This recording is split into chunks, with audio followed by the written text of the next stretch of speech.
avant 2022-2023, le principal critère pour une boîte pour attirer des talents, c'était combien tu avais levé d'argent. Tu as des enjeux de rentabilité, mais tu as aussi des enjeux de cash. C'était violent dans l'intensité. À quel moment, en fait, c'était un peu la fête était finie? Les gens se livrent beaucoup plus à l'oral qu'à l'écrit. Ça lui sert à quoi, ça, de lui prendre un temps de fou, de faire ça et tout? Pourquoi il s'emmerde à faire tout ça? Oui, et puis que les gens se rassurent, hein, on écrit de base pas un livre pour gagner de l'oseille, parce que c'est pas le meilleur business model du monde.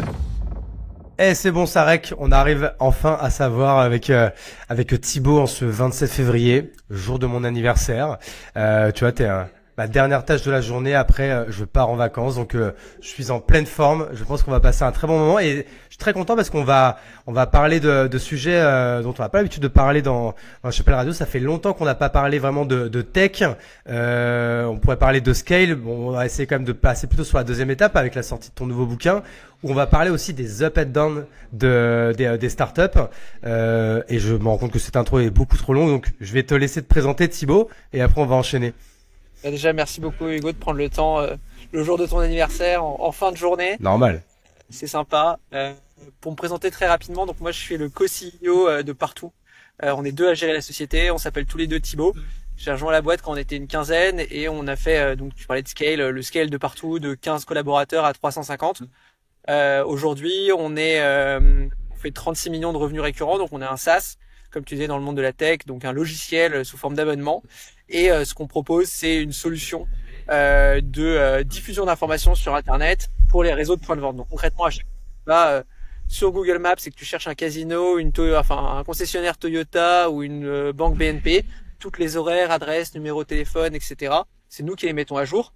Et on a développé une plateforme plus globale de gestion aussi des avis, des messages sur WhatsApp.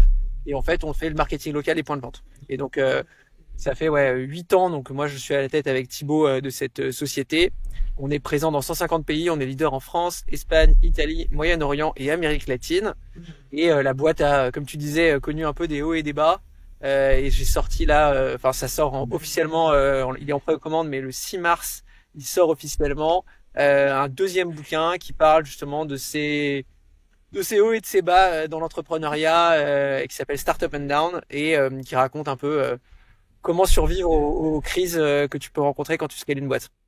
Ouais, mais écoute, c'est hyper cool. Et ça que toi, t'es très présent, tu crées beaucoup de contenu, tu prends beaucoup la parole, tu représentes vraiment le CEO avec du coup une marque personnelle forte et incarnante pour sa boîte. C'est ça qu'on t'a beaucoup entendu parler de scale, parce qu'en fait c'est quelque chose que vous avez quand même on va dire un peu masterisé avec Partout. Et c'est vrai que là du coup tu te sers encore une fois de ton audience qui sont en fait tous les réseaux, LinkedIn, la vidéo, le podcast et du coup le bouquin pour parler aussi des crises qu'ont rencontré un petit peu toutes les plus grandes startups de la tech, etc. Et c'est vrai que je dirais pas que c'est un sujet tabou, mais c'est un sujet qu'on voit pas beaucoup et du coup c'est pour ça que c'était cool de pouvoir t'inviter, de pouvoir en parler. Donc je sais pas, pour démarrer un peu cet échange, j'ai envie de te dire à quel moment déjà tu décides d'écrire ce bouquin, à quel moment tu te dis ouais bon là on vient de vivre quelque chose, qu'on a découvert, qu'on a des problèmes qu'on a résolus un par un, à quel moment tu t'es dit vas-y j'écris un bouquin là-dessus et je vais tout documenter. Il y a eu un moment où quand c'était un peu dans le dur, j'ai commencé à écrire pour me dire ce qu'on est en train de vivre c'est quand même riche d'enseignements, il y a plein de choses qu'on est en train d'apprendre, surtout quand on était le plus dans le dur. Notamment, on a arrêté avec une boîte qu'on avait achetée et donc ça a été une période un peu difficile où on s'est posé plein de questions sur quelle était notre stratégie à long terme, quelle était la vision de la boîte, comment on reconstruisait quelque chose de plus cohérent avec les conditions de marché. Et à ce moment-là, quand c'était un peu dur, j'ai commencé juste à écrire des articles en me disant juste pour poser mes idées, pour me remettre un peu les idées en place sur ce qu'on avait vécu. Et en fait, j'ai commencé à beaucoup écouter de podcasts, format un peu long, et les gens se livrent beaucoup plus à l'oral qu'à l'écrit, et donc j'écoutais beaucoup de podcasts où les gens racontaient de manière très ouverte tout ce qu'ils avaient vécu, c'est-à-dire les hauts et les bas de l'entrepreneuriat, sujet qui est peut-être moins abordé à part sur quelques posts LinkedIn où les gens disent j'ai dû faire un PSE ou j'ai dû faire ce truc-là, mais c'est peut-être moins creusé que dans les podcasts. Et le podcast, comme tu parles, tu te livres beaucoup plus facilement. T'as l'impression que t'es deux, alors que potentiellement les gens vont être très nombreux à t'écouter, et donc le fait que ça soit un média parlé fait que les gens se livrent plus. Et donc moi j'ai beaucoup écouté les podcasts et à chaque fois quand j'écoute un podcast, je me note des trucs et au fur et à mesure je commençais à avoir beaucoup de notes autour du sujet des crises et de comment s'en sortir. Il y a eu notamment, j'ai écouté des podcasts de Miro qui expliquait comment ils avaient fait leur pivot. Ils ont quand même levé 200 millions, ensuite racheté 2 boîtes dans l'IA et cuté tout leur business historique. Et plein de sujets autour de comment faire pivoter une boîte qui est déjà existante depuis 10 ans. Nous, ça a été moins, je pense, violent ou moins, en tout cas, structurel, mais il y a eu plein de moments où on s'est dit, OK, il faut qu'on repositionne l'offre, faut qu'on fasse plus attention à notre cash, faut qu'on refocus aussi des zones géographiques. Donc, ça a été ce moment-là où j'ai commencé à écrire. Ok, bah écoute, en effet, ça déjà c'est un très bon playbook que tout le monde peut prendre. Et en fait, quelle que soit votre activité ou ce que vous faites, la meilleure image pour ça, c'est un peu l'image, tu sais, d'Orelsan qui, en fait, avant d'écrire un album, dans tous les cas, il reprend toutes ses notes où il a 1 million de punchlines ou de petites notes ou d'inspiration qu'il a prises. Et en fait, ce qui est malin, en fait, c'est si tous les jours tu notes des choses, bah en fait, dans un mois, dans 3 mois, dans 6 mois, dans un an, t'as forcément beaucoup de contenu centralisé, pour peu qu'en plus t'étais un petit peu organisé, que tu les as un petit peu classés au fur et à mesure en dossier. Et ben en fait c'est un peu comme quand tu fais ton brouillon pendant 1 heure avant de te mettre à écrire ta disserte de philo que tu vas rendre à la fin, quoi. Donc ça c'est déjà un bon premier playbook. Et après, pour rentrer même un peu plus dans le précis, parce que ça, on entend tous parler, hein, bien sûr, de la crise post-Covid, enfin, tu vois, qui a démarré, on va dire, à peu près il y a 2 ans, la crise de la tech qui était survalorisée et à qui on a dit, bon, maintenant, il va falloir arrêter de cramer de l'argent, il va peut-être falloir commencer à en gagner. Si on rentre un peu plus dans le détail de partout, c'était quoi, à quel moment, en fait, c'était un peu la fête était finie, tu vois, pour rester dans le... Ouais. Dans du Orelsan, et à quel moment en fait vous avez commencé à rencontrer des problèmes, et c'était quoi? Alors, en fait, l'idée du bouquin, c'était de prendre ce moment-là et de regarder aussi tous les autres moments où on a rencontré des problèmes. Et je dirais que le moment où on a rencontré des problèmes, c'est moi, enfin, je ne vais pas dire quand je suis arrivé, mais dès le début de la boîte, il y a eu des problèmes. Et ça a été de regarder toutes les crises qu'on a traversées. Donc, il y a eu la crise de la dette technique, la crise de la concurrence, la crise du Covid qu'on a tous vécu, et la crise de la tech que tu mentionnes, qui est la 4e crise dont je parle dans le bouquin. Donc, c'est celle qui est la plus récente. Mais je dirais qu'il y a toujours eu des crises continuellement chez Partout, comme dans n'importe quelle boîte. Le moment où on s'est un peu dit la fête est finie, en fait, moi je me rappelle le moment exact. C'était donc on a fait de 200 à 400 en 2022. Donc on a beaucoup recruté et notre enjeu, ça a été à un moment de se dire est-ce qu'on est dans les clous, dans tout ce qu'on avait prévu. Ça dévissait, mais pas trop, tu vois. On était plutôt dans les rails, mais on sentait que les coûts étaient bien supérieurs aux revenus et on sentait qu'il y avait, par rapport au plan, ça déviait un peu, que le marché était un peu plus tendu.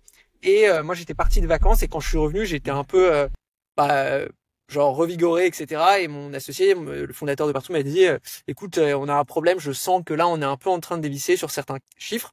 Et c'était en avril 2022. C'était à peu près la période où avril-mai. C'était un peu la période où Y Combinator avait sorti une lettre à tous ses participations et ils avaient dit cette crise est là pour durer. Ce qui était vrai entre 2021 et 2022 ne le sera pas en 2023 et 2024.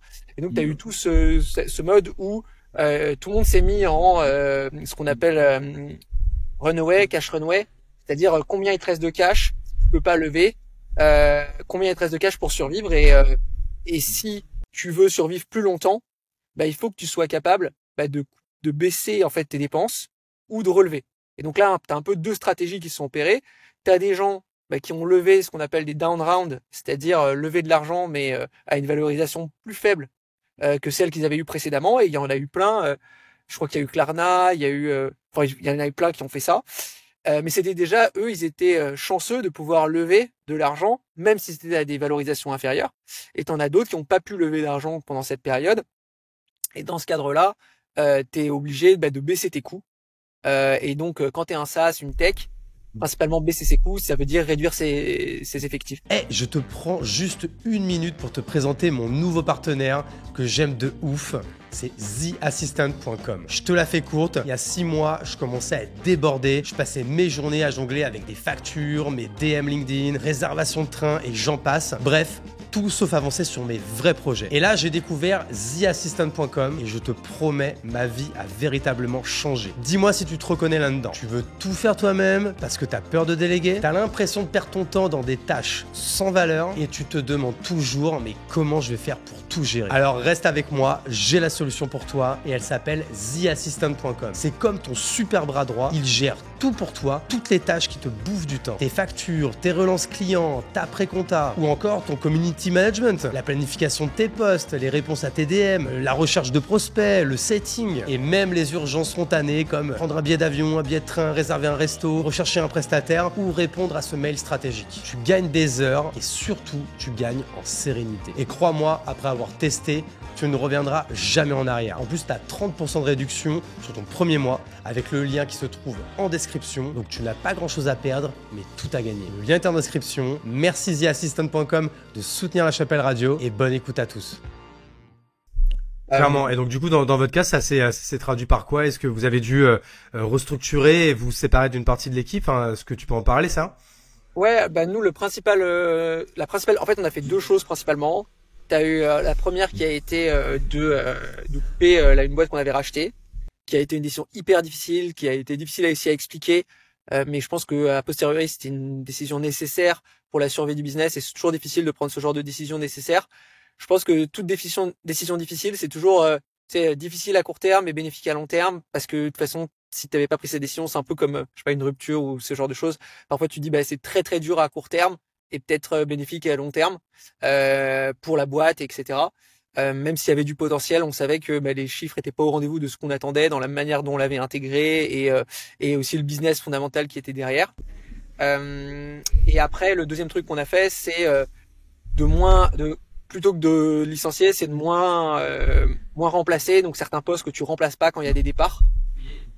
Donc c'est assez, je dirais, léger par rapport à ce qui a pu se faire et ça se joue plus sur le temps long. Là où le débat un peu parfois c'est de savoir est-ce que tu dois et je pense qu'il y a eu plein d'exemples dans la tech et je vais pas citer de nom mais tu fais un PSE et tu coupes d'un coup 50 personnes ou 60 ou 100 personnes et en fait tu as vraiment deux écoles parfois quand tu débats sur ce sujet il y a des gens qui disent mais en fait ne pas remplacer ça crée un climat un peu long terme où tu sens que il y a moins d'effectifs etc alors que quand tu coupes t'as un peu on remet tout à zéro et on repart sur une nouvelle stratégie de croissance mais c'est socialement et émotionnellement hyper violent et donc nous on a fait le choix de se dire on va pas le faire en mode violent mais on va continuer parce on a quand même un business qui continue à croître fortement et on avait une visibilité sur notre rentabilité et on avait aussi un actionnaire qui est derrière nous et qui détient une bonne part du capital, ce qui fait que ils sont capables de remettre en termes de cash, notamment sous forme de dette. Donc on n'avait pas un peu ce mur, tu sais, t'as plus d'argent en banque et t'es obligé de relever. Et tes actionnaires qui sont relèvent dans des mauvaises conditions, ils peuvent te prendre plus de parts. On n'avait pas ce système-là. Et donc ça a été peut-être un peu moins violent, mais ça a été aussi une période assez difficile, quoi. Ouais, en fait, c'était violent dans l'intensité, mais ça n'a pas été du coup en fait si violent qu'on peut le penser par rapport à l'émotionnel, parce que c'est vrai que se séparer d'équipe ou quoi, et puis même on parlait de pas remplacer les gens qui partent ou justement de se séparer de certaines personnes. Moi, je sais que chez Partout, il y a quand même une culture assez forte. Alors toi, du coup, en tant que CEO, tu dois être l'un des garants de cette culture. Du coup, comment vous avez fait pour traverser cette crise tout en gardant un peu toute l'équipe alerte et concernée, quoi?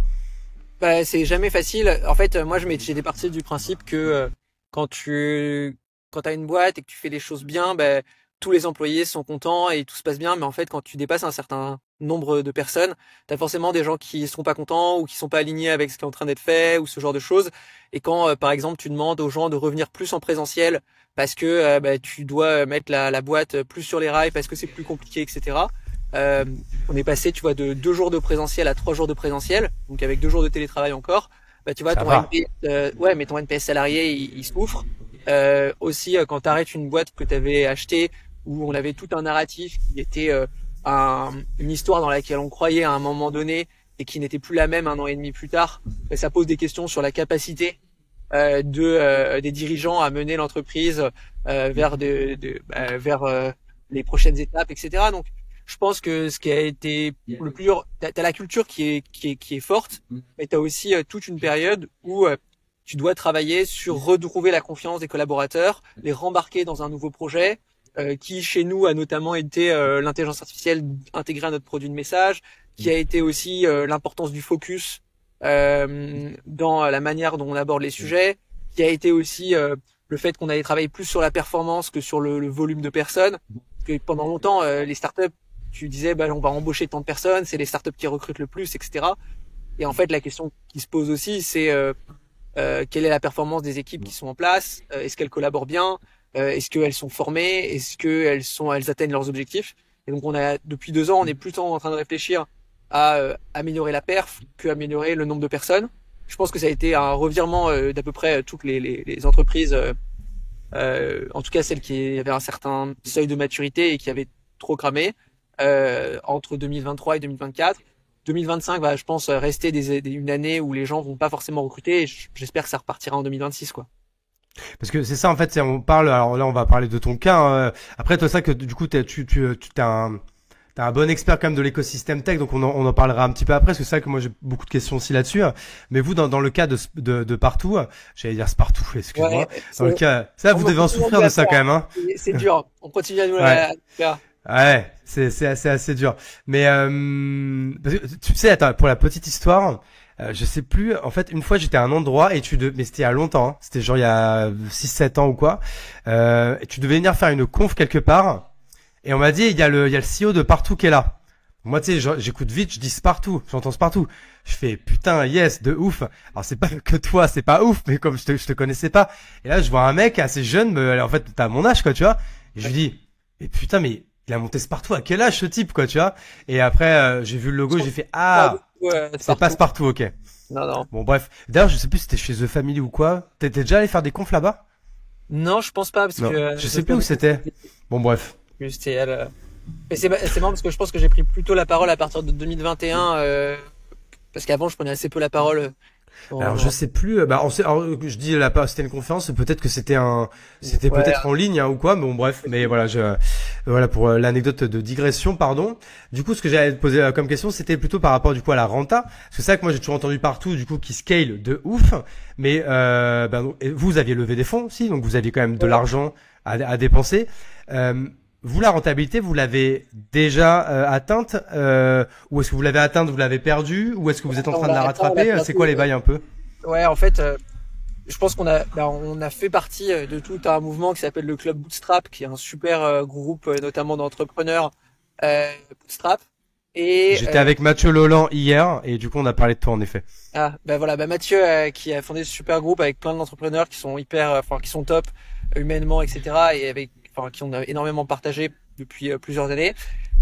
Et en fait, ça a été monté en se disant, on va regrouper un ensemble d'entrepreneurs qui sont bootstrap. Sauf que nous, on est devenus un peu les intrus, puisque en gros, jusqu'à 6 millions de revenus, on était 100% autofinancé.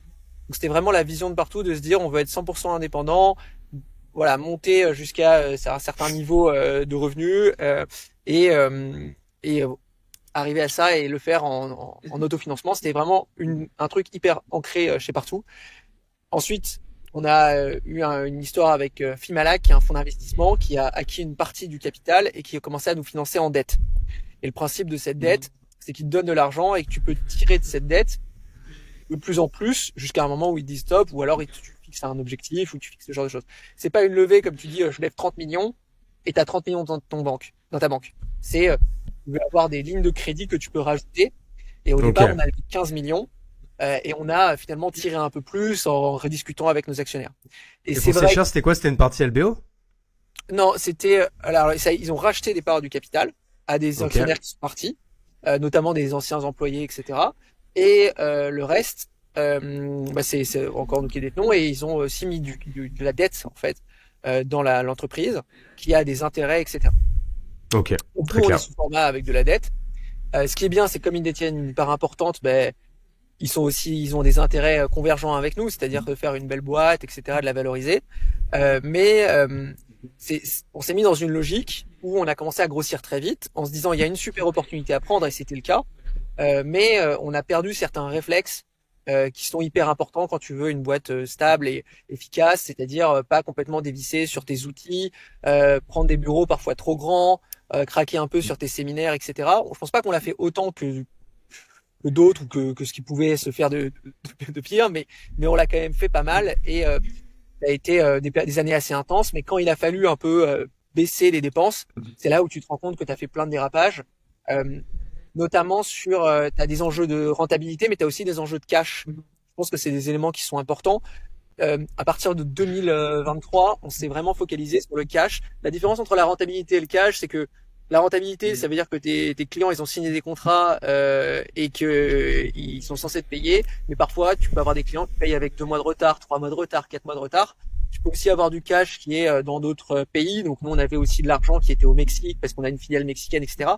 Donc on s'est vraiment posé sur ces sujets un peu techniques, notamment de gestion du cash, en plus de la gestion de la rentabilité, pour retrouver d'une part la rentabilité sur l'année 2025, donc là sur Q1 on est rentable, mais aussi le terme qu'on appelle qui est cash positif, qui est un peu le next step après une fois que tu es rentable, c'est est-ce que tu es cash positif, et sans rentrer dans les aspects techniques. Ta balance de trésorerie. Bon, en fait, en soi, pour que les gens comprennent, en fait, quand t'es cash positif, en fait, c'est juste tenir en fait une sorte de, moi j'appelle ça un prévisionnel de trésor. Il y en a qui disent une balance de trésor, etc. Bon, quand on a des boîtes comme la mienne, des boîtes, enfin des TPE qui font moins d'1 million d'euros, franchement, vous le faites avec un fichier Excel ou avec un Penny Lane, c'est un peu plus gros avec un Agicap ou quoi. Après, des boîtes comme vous, ça doit être un petit peu plus costaud. Et en fait, c'est juste que à la semaine, tu prends tous tes plus et tu prends tous tes moins, et à la fin, ça te donne une balance de trésorerie. Alors, connaître sa balance de trésorerie à l'instant T, c'est facile, hein, il suffit juste de regarder son compte en banque.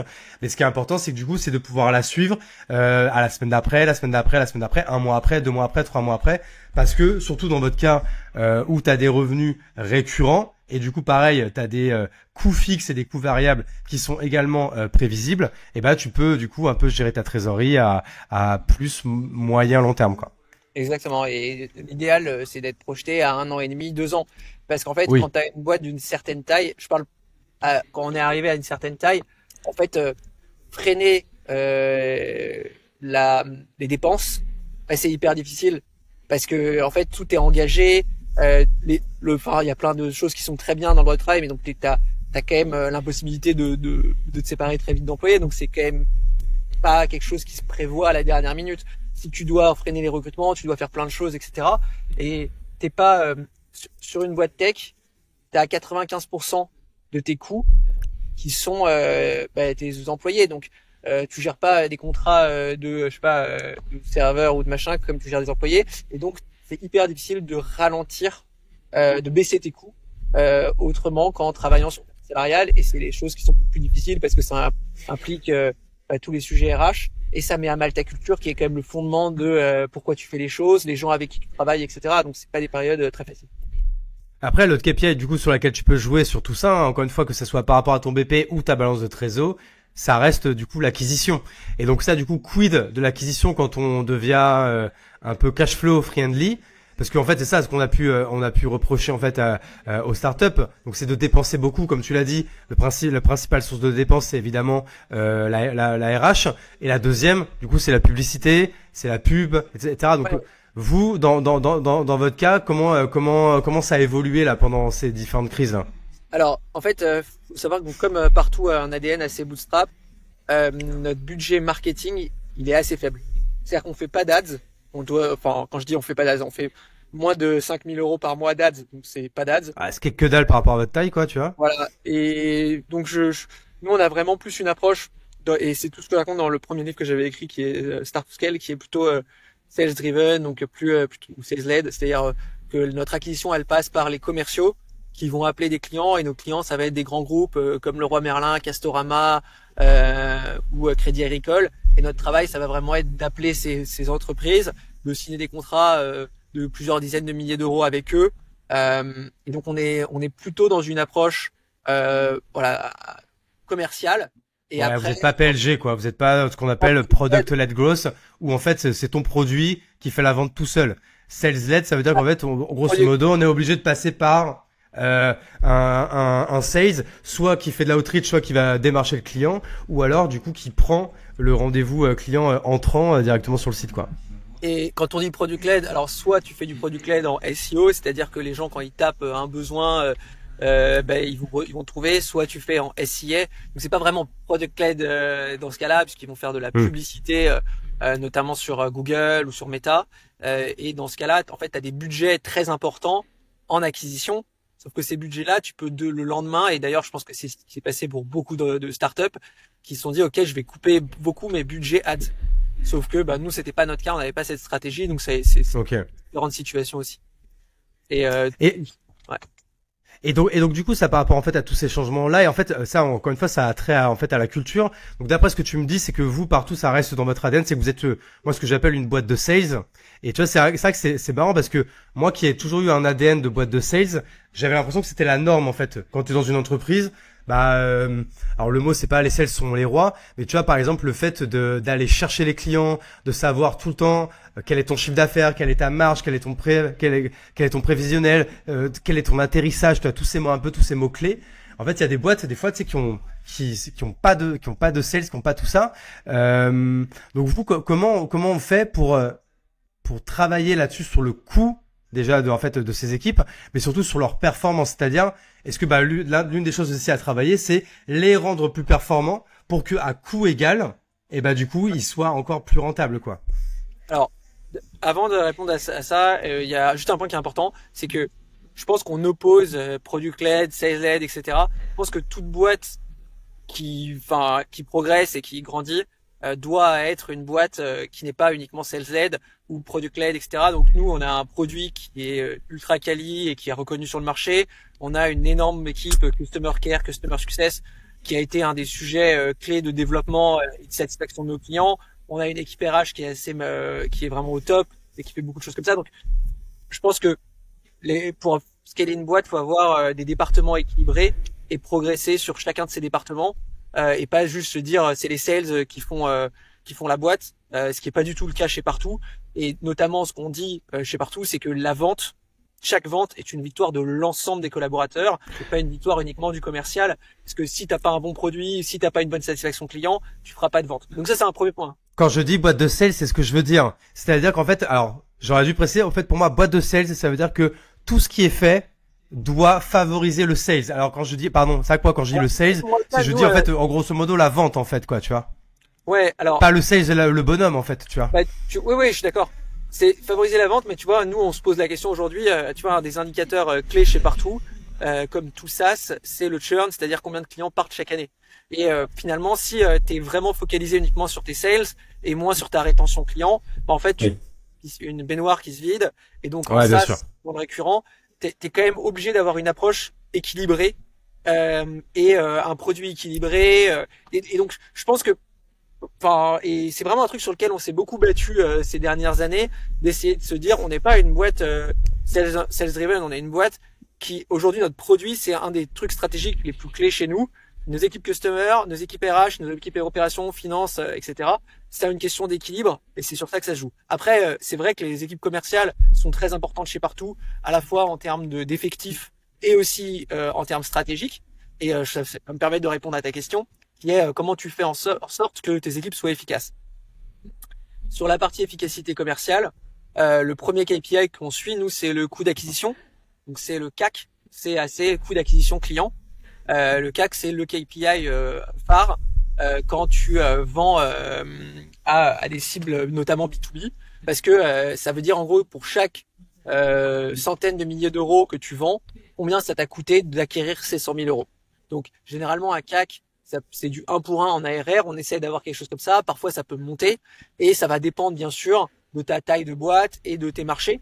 Et nous, ce qu'on a observé, c'est que notre CAC, il était plutôt autour de 50-60% quand on était bootstrap. Et plus tu grandis, plus tu scales et plus tu as de monde, plus ton CAC aura tendance à augmenter. Pourquoi ? Parce que tu vas avoir des BDR, tu vas avoir plus de marketing, tu vas avoir des solution consultants, etc. Aujourd'hui, notre CAC, il est plutôt à 100% de l'ARR.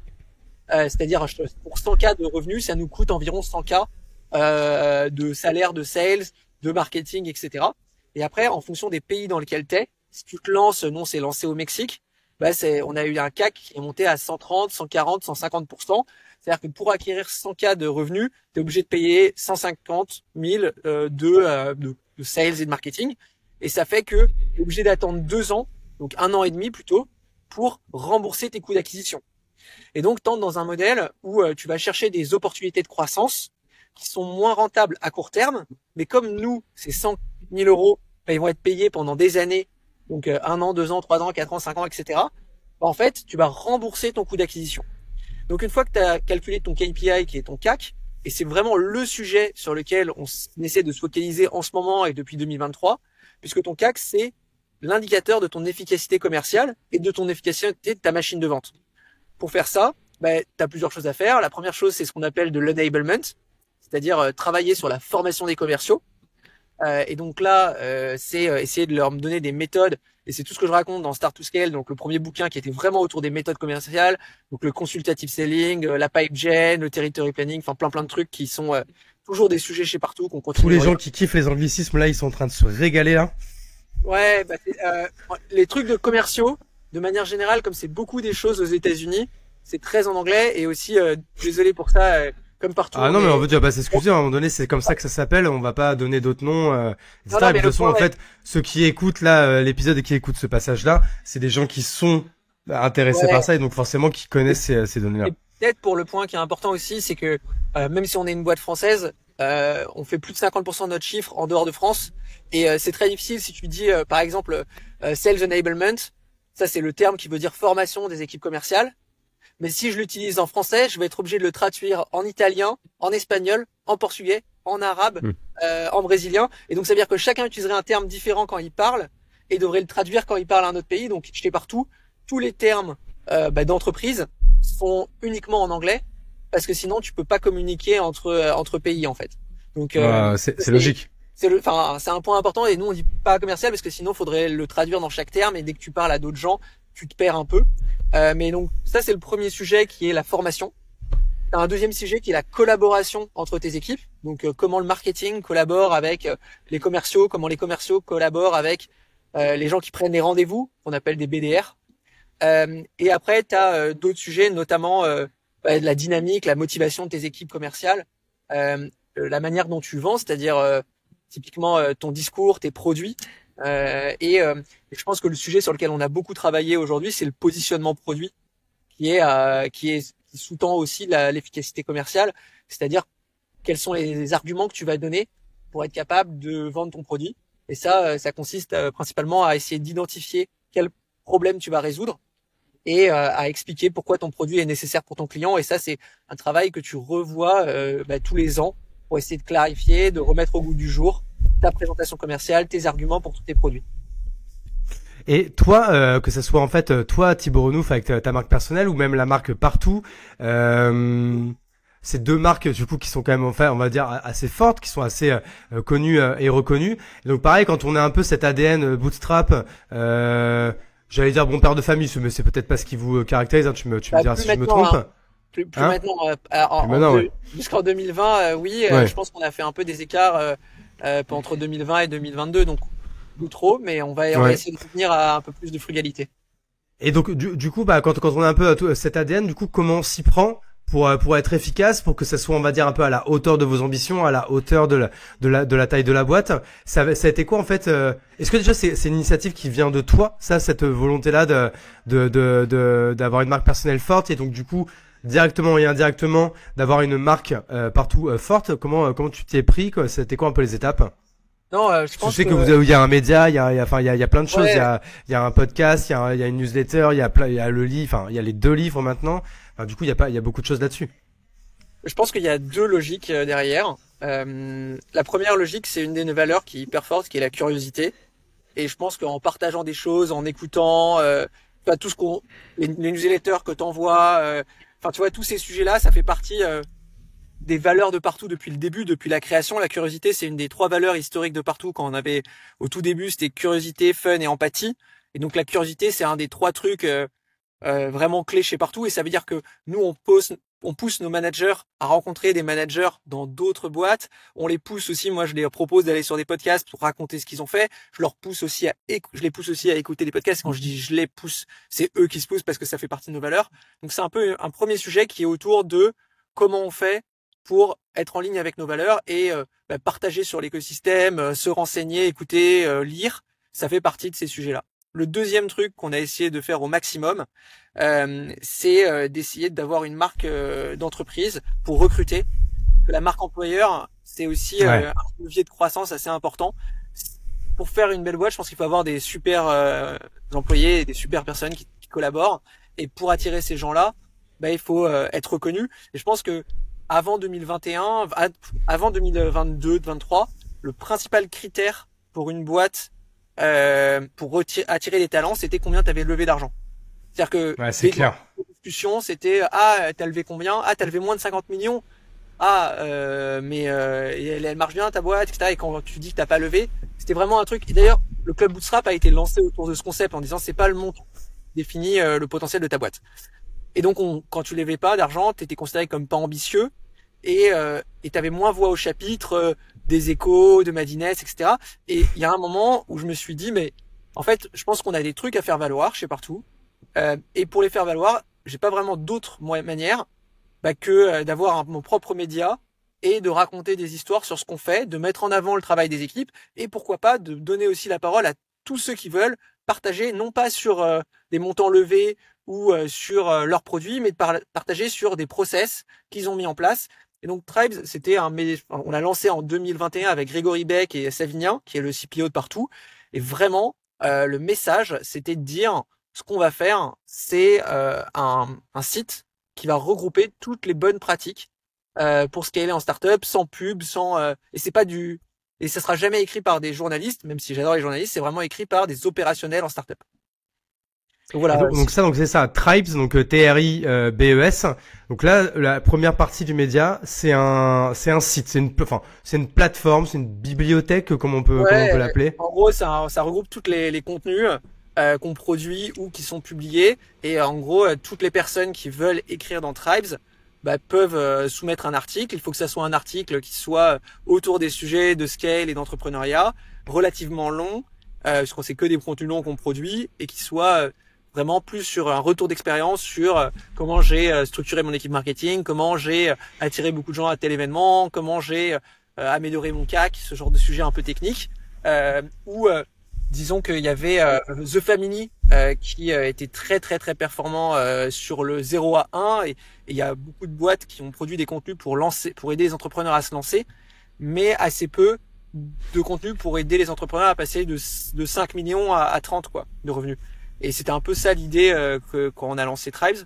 Et à partir de ce site, on a fait aussi un podcast un peu sur le même concept qui s'appelle Start to Scale, qui a été aussi le nom de mon premier bouquin. Et après, j'ai fait un deuxième bouquin sur la partie Startup and Down pour parler de crise. Et ça, c'est le bouquin qui sort là. Et ça, on est d'accord que ce soit Tribes ou Start to Scale, c'est encore live, bien entendu, mais c'est encore des choses sur lesquelles tu mets des ressources et du temps? Moins qu'avant. En fait, là, depuis un an, je me suis plutôt chauffé sur la partie IA. Et donc, je fais des formations IA, j'écris des articles sur l'IA. J'ai lancé l'IA Academy, qui est une formation de 8 heures. Mais oui, je me rappelle, j'en avais parlé dans la soucoupe.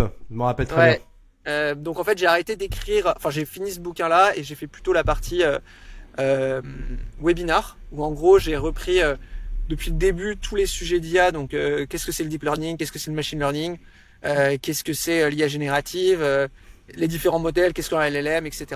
Donc, j'ai fait toute cette partie-là et maintenant tout ce qui est agent, modèle agentique, tout ce qui est RAG, etc. Et donc, j'ai fait 8 heures de formation sous forme de webinar, et ça a bien marché parce que le premier a déjà été vu en replay 4000 fois sur YouTube. Donc c'est totalement gratuit, on est d'accord. Ouais, tout est complètement gratuit. C'est un peu comme Tribes. Le principe, c'est de partager un peu les trucs qu'on a appris chez Partout et que j'apprends à titre personnel.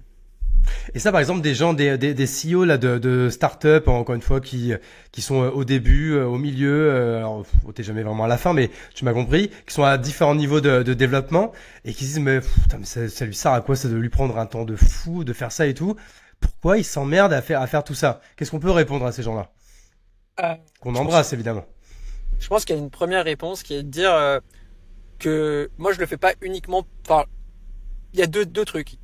Il y a un truc qui est, moi ça me fait plaisir de partager, donc c'est un hobby. Il y a des gens qui font du théâtre, enseigner sur ces sujets. Moi c'est un truc qui me fait vraiment kiffer et qui me permet aussi de sortir du quotidien de l'entrepreneuriat et de penser à autre chose. Tu tu vois, de regarder une formation sur comment ça fonctionne. C'est vraiment un truc qui m'intéresse et et j'aime bien partager. Enfin, tu vois, ouais, vraiment, c'est un truc qui me fait kiffer. Tu vois, déjà, la première question que tu poses, qui est pourquoi il fait ça, je pense que c'est principalement parce que moi j'aime bien ça. Je suis pas un fan, tu vois, je suis pas un fan de prendre la parole sur LinkedIn, sur les podcasts, etc. Mais je sais que si je veux que les contenus que j'ai écrits, notamment mon livre ou cette formation, bah, ils servent à des gens, il faut que je les diffuse. Et on m'a toujours dit, il faut passer 20% sur la production de contenu et 80% sur la diffusion du contenu. Et je sais que je suis pas à 20-80. Disons que je préfère produire que diffuser. Mais c'est indispensable. Tu vois, ce podcast, déjà, ça me fait kiffer parce que j'aime bien échanger avec les gens et je trouve que cette discussion, bah, ça m'intéresse les questions que tu poses et tous les échanges qu'on a eus, c'est intéressant de manière générale quand tu me racontes des trucs. Mais indépendamment de ça, ça fait partie aussi d'un moyen de montrer aussi les contenus qu'on produit. Donc ça, le premier sujet, c'est j'aime bien ça. Et après, tu as une deuxième réponse qui est, c'est un peu aussi mon taf de me renseigner, tu vois, et de valoriser ce qu'on a fait. C'est-à-dire, c'est mon taf potentiellement de me renseigner sur ce qui est possible avec l'IA, parce que ça aura des impacts sur partout. Donc de comprendre ce que c'est le deep learning et le machine learning, je pense que c'est indispensable euh, pour tous les CEO de la tech si on veut progresser et avoir une place, avoir voix au chapitre dans les 5 prochaines années. Donc déjà, c'est un devoir, je pense, de se renseigner là-dessus. Et après, c'est une opportunité pour partout de sensibiliser à ces sujets-là. Donc je dirais, et c'est pas indépendant de mon travail, tu vois, ça fait partie de mon travail de me renseigner là-dessus et pour la partie IA et pour la partie livre, etc. Ça fait partie de mon travail de faire rayonner partout et de montrer ce qu'on est capable de faire. Donc ça me fait kiffer et je pense que c'est utile. Après, même chez partout, hein, tu vois, c'est débattable. Il y a des gens qui me disent, bah, est-ce que ça, tu vois, est-ce que cette heure qu'on passe ensemble à discuter, est-ce que ça apporte énormément à partout? Bah moi je pense que oui, parce que ça permet de valoriser le bouquin dans lequel je raconte aussi des histoires. Même nos clients, ils peuvent potentiellement le lire. Donc, tu vois, ça a des avantages aussi. Oui, et puis que les gens se rassurent, hein, on écrit de base pas un livre pour gagner de l'oseille, parce que c'est pas le meilleur business model du monde. Je pense que Après, ça ça c'est peut, hein. très important. Moi en gros, tu vois, c'est 2 € par livre. Donc j'en ai vendu 3000 du premier et j'ai racheté des livres moi-même pour les filer à mes clients gratuitement, tu vois. Donc Ouais. dans cette histoire, je pense que j'ai perdu plus d'argent que je n'ai gagné. Et je pense que ça c'est important. N'écrivez pas un livre pour gagner d'argent, en tout cas pas un livre dans le Je pense que business. de base personne ne le fait, hein, ça, hein. Enfin, surtout Non, dans les bouquins business. Mais après, il y en a du coup qui arrivent à en gagner. Hein. Tu vois, quand tu commences à vendre 20 000, 30 000, 40 000 livres, tu commences à prendre ouais, un bifton sympa. enfin c'est assez rare, je pense, les gens qui arrivent à vendre parce que les gens lisent de moins en moins. Ouais. Tu vois, Euh, moi j'ai mon pote, tu vois qui c'est, Mounir de Finari.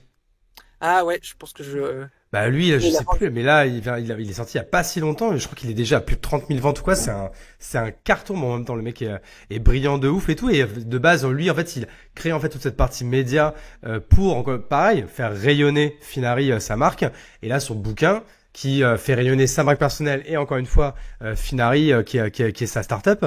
Bah pareil, là, il en a vendu des milliers et des milliers. Donc ça peut arriver, mais en effet, il faut cocher pas mal de cases. Et comme on arrive à la fin du podcast, moi, il y avait une question que je voulais absolument te poser, parce que moi, du coup, pareil, j'ai écrit le mien qui sort là. Bah, on est le 27 février, il sort dans pile un mois le 27 mars. Mais moi, comme là, t'en es à ton deuxième, ça m'intéresse en fait de connaître ton processus de création. Est-ce que c'est un processus qui dure 1 an, 6 mois, ou est-ce que t'es en mode bam, tu te mets un gros boost pendant 1 mois, tu fais que ça. Enfin, est-ce que pareil pour celles et ceux qui seraient en train de se poser la question, est-ce que on arrive là à leur donner un peu le playbook en 2-3 minutes? Bah, en gros, moi, comment je fonctionne, c'est t'as toute une phase. En gros, déjà, je me pense à une problématique sur laquelle ça m'intéresse de réfléchir, et donc ça peut être le scale ou ça peut être la crise, sur les deux trucs un peu. Je m'étais dit, je choisis mon thème, et après, je vais, en gros, je vais consommer énormément de contenu sur le sujet. Donc écouter plein de podcasts quand je cours, lire des livres sur le sujet. Par exemple pour la crise, j'avais lu l'histoire de Hugues Lebray, qui était le directeur de la communication de la SOG pendant l'affaire Kerviel, pour savoir comment l'affaire Kerviel avait été gérée en interne chez SOG, pour essayer de comprendre comment. Intéressant. Tu vois, et j'avais écouté aussi le podcast de Hugues Lebray sur je sais T'as même plus. regardé le docu là qui est sorti il y a pas si longtemps là? Non. Non, non. Ah, alors je sais plus s'il est sur Amazon ou quoi. Mais là, pareil, il y a le docu, bah, du coup, avec Carville, qui est le personnage principal du docu. C'est hyper intéressant, ce qui rentre vraiment dans le détail. Et ça, alors déjà, je me rappelais pas que c'était il y a aussi longtemps. Ouais, J'ai l'impression que c'est hier, mais j'ai l'impression que c'est déjà une autre époque, quoi. Et intéressant. Alors, je crois que ça s'appelle tout simplement Carville, mais les gens peuvent aller voir, c'est assez sympa. Bah, excuse-moi, du coup, je t'ai non, coupé. non, et bah, en fait, ouais, la première phase, c'est de consommer du contenu. Et t'as raison, ça peut être du contenu, des séries Netflix sur certains sujets. Ça peut être des webinars. Ça peut être, en fait, dès que je voyais un truc qui était un peu en lien. Donc ça, c'est la première phase. Et ensuite, dans toutes les discussions que j'ai avec des gens, je vais essayer de creuser certains points, poser des questions, etc. Et je me note tout, soit sur mon portable. Tu vois, dès que j'écoute un podcast, je me note des trucs. Une fois que j'ai un énorme contenu, enfin, et après, je le structure par partie. Donc là, la structure du bouquin de Start to Scale, c'est 4 grandes crises. Donc, t'as un truc, c'est la dette technique. Un autre, c'est la crise de la concurrence, la crise du Covid et la crise du financement. Et après, toute une partie sur la com et la gestion de crise. Et en gros, j'ai divisé mes trucs. Je mets tout mon contenu dans ces parties-là. Ça me fait un doc Word de 500 pages, quoi.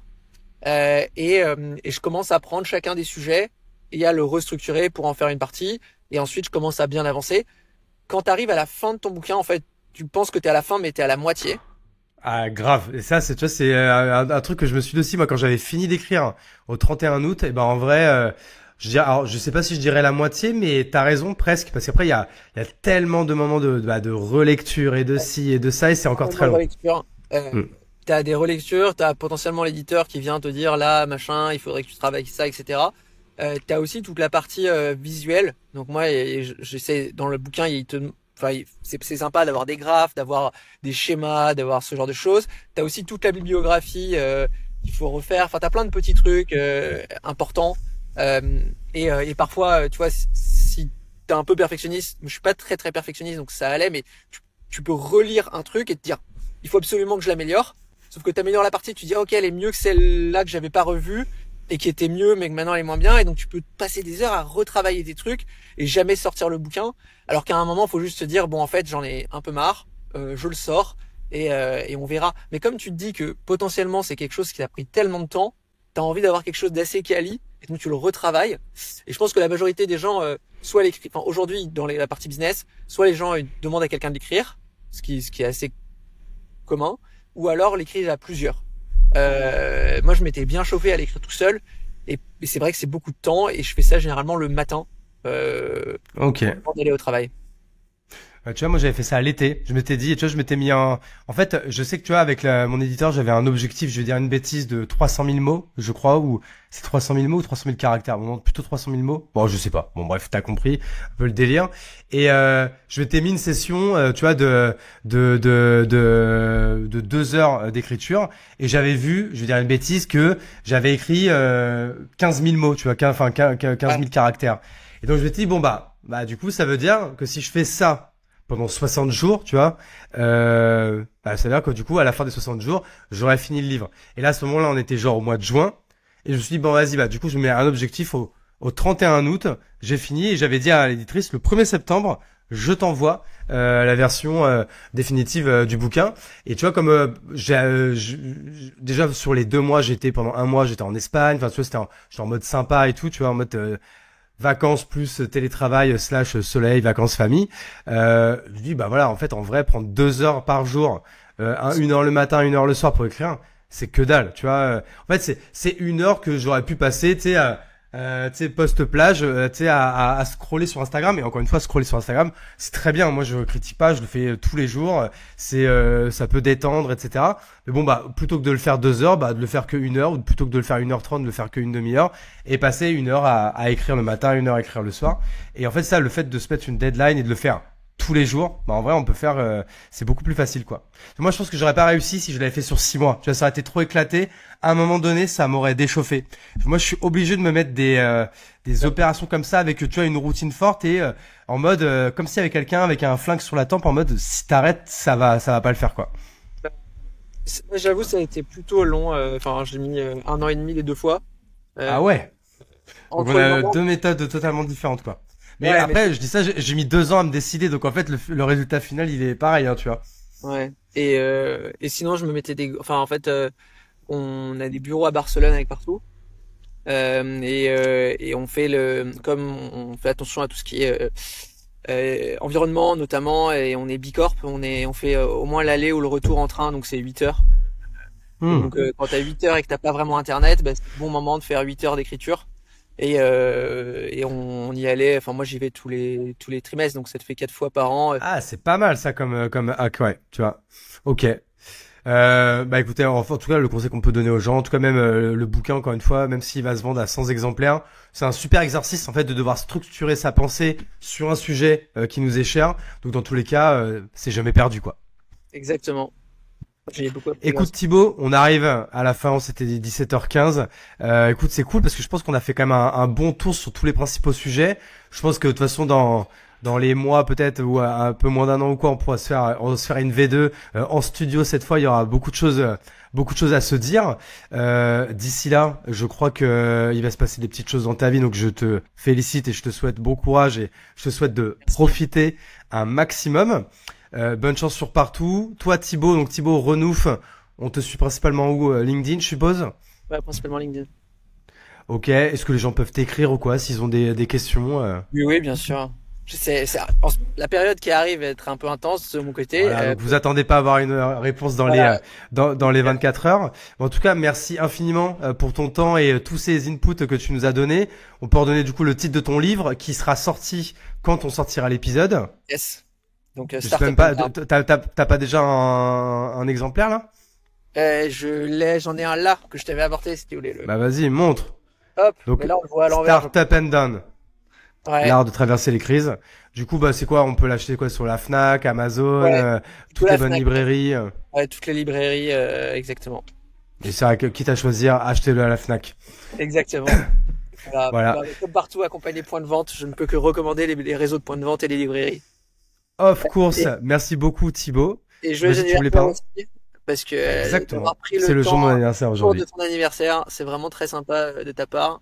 Et toujours un plaisir d'échanger sur ces sujets. Merci. Eh, écoute, avec grand plaisir, tu vois, là, je suis chez moi, je vois, tu vois, ma femme et ma fille qui savent faire, parce que du coup, je pars en excursion surprise, je sais pas encore ce que c'est, mais j'ai hâte de savoir. En tout cas, merci beaucoup Thibaut, merci à toutes et tous qui nous écoutaient de plus en plus nombreux sur la Chapelle Radio. Évidemment, si vous nous écoutez en audio, un petit 5 étoiles, ça vous prend 2 secondes, mais c'est hyper important pour le référencement du podcast. Si vous nous écoutez sur YouTube, juste appuyez sur le petit s'abonner, au moins comme ça vous verrez plus les prochains épisodes. Et moi, évidemment, ça flatte mon ego, donc évidemment, abonnez-vous, un petit like, un petit commentaire. Sur ce, merci à tous, merci beaucoup Thibaut, et je vous dis à très bientôt dans la Chapelle Radio. Ciao, ciao.